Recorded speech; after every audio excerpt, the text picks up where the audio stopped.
కూటమి ప్రభుత్వంలో చంద్రబాబు నాయుడు గారు ముఖ్యమంత్రి అయిన రోజు నుంచి తిరుపతి పరువు ప్రతిష్ట ఎలా దిగజారుస్తున్నారో లడ్డూ విషయంలో చూసాం. మొన్న మనుషులు చనిపోయిన విషయం మనం చూసాం. ఈ రోజు డిప్యూటీ మేయర్ ఎన్నికల్లో ఏ విధంగా మేయర్ మీద గాని అలాగే వచ్చిన కార్పొరేటర్ల మీద అలాగే దళిత ఎంపీ మీద దాడులు చేయటం మనం కళ్ళారా చూస్తున్నాం. ఒకవైపు వైఎస్ఆర్సీపీ నాయకులు మాకు అవసరం లేదంటూనే చంద్రబాబు నాయుడు లోకేష్, మరోవైపు తమ నాయకులతో ఏ విధంగా కార్పొరేట్ల మీద బస్సు మీద అలాగే మేయర్ మీద ఎంపీ గారి మీద దాడి చేశారు, రాళ్లతో కొట్టారు, బూతులు తిట్టారు, కొంతమందిని కిడ్నాప్ చేసి తీసుకెళ్లడం మనం కళ్ళారా చూస్తున్నాం. ఇవన్నీ కూడా పోలీసులు చూస్తుండగానే వాళ్ళ ప్రేక్షక పాత్ర వహించినప్పుడే జరగటం అనేది ఈ రాష్ట్రంలో లా అండ్ ఆర్డర్ ఎంత ఘోరంగా ఫెయిల్యూర్ అయిందో మనకు అర్థమవుతుంది. అండ్ పవన్ కళ్యాణ్ గారు మీ ఎమ్మెల్యే, జనసేన ఎమ్మెల్యే తిరుపతిలో ఎంత దిగజారిపోయి ఈ రోజు కార్పొరేటర్ని కిడ్నాప్ చేస్తున్నారో ఒకసారి గమనించండి. నిజంగా మీరు చెప్పుకున్నట్టు చంద్రబాబు నాయుడు, లోకేష్, పవన్ కళ్యాణ్ మాకు 93% సీట్స్ వచ్చినాయి మొన్న ఎమ్మెల్యే ఎంపీ ఎలక్షన్ లో అన్నారు. మీది ఈవీఎం గెలుపు అని అందరూ కూడా అనుకున్నారు. అదే నిజం అనేది ఇక్కడ మళ్లీ ప్రూవ్ అయింది. ఎందుకంటే నిజంగా ప్రజల ఓట్లతో మీరు 93% సీట్లు సంపాదించుంటే ఈ రోజు ఒక డిప్యూటీ మేయర్ పోస్ట్ కి ఇంత రాద్ధాంతం చేసి ఈ విధంగా రౌడీజం, గుండాయిజం చేసి కిడ్నాప్ చేయాల్సిన అవసరం ఉందా అని నేను అడుగుతున్నా.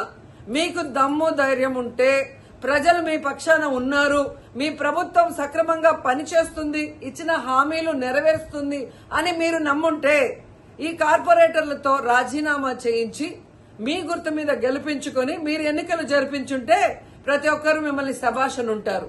కానీ ఇక్కడ జరిగే ఒక డిప్యూటీ మేయర్ ఎన్నికలకే ఈ విధంగా ఒక మహిళని చూడకుండా మేయర్ ని ఏ విధంగా హ్యూమిలేట్ చేస్తున్నారు, ఆమె మీద దాడి చేస్తున్నారు, అలాగే ఒక దళిత ఎంపీ గురుమూర్తి గారి మీద ఎలా బూతులతో తిట్టి దాడి చేస్తున్నారో టీవీలో అందరూ గమనిస్తున్నారు.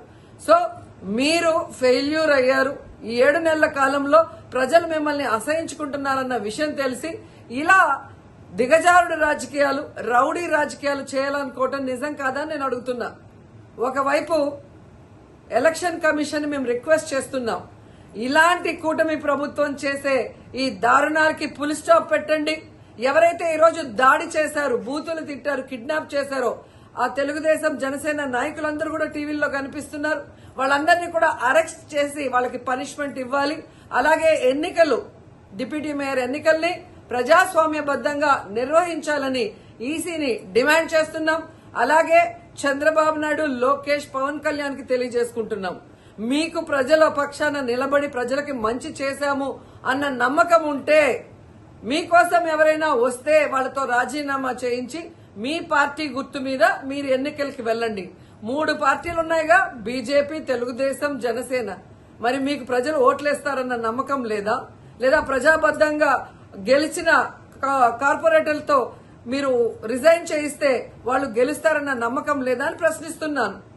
సో ఒకసారి తిరుపతికి అమిత్ షా వచ్చినప్పుడు ఎలా బ్లాక్ ఫ్లాగ్స్ ఊపటం అలాగే రాళ్లు వేయటం అనేది మనం గమనించాం. వాళ్ళు మర్చిపోయి ఉండొచ్చేమో గాని ఈ రోజు రాష్ట్రం అంతా కూడా చంద్రబాబు నాయుడు తిరుపతికి ఎవరొచ్చినా, తిరుపతిలో ఏం జరిగినా ఏ విధంగా దిగజారుడు రాజకీయాలు చేస్తూ తిరుపతి పరువు ప్రతిష్ట మరి దిగజారుస్తున్నారో అందరూ గమనించి వాళ్ళకి బుద్ధి చెప్పాలని కూడా ప్రజల్ని కోరుకుంటున్నాను.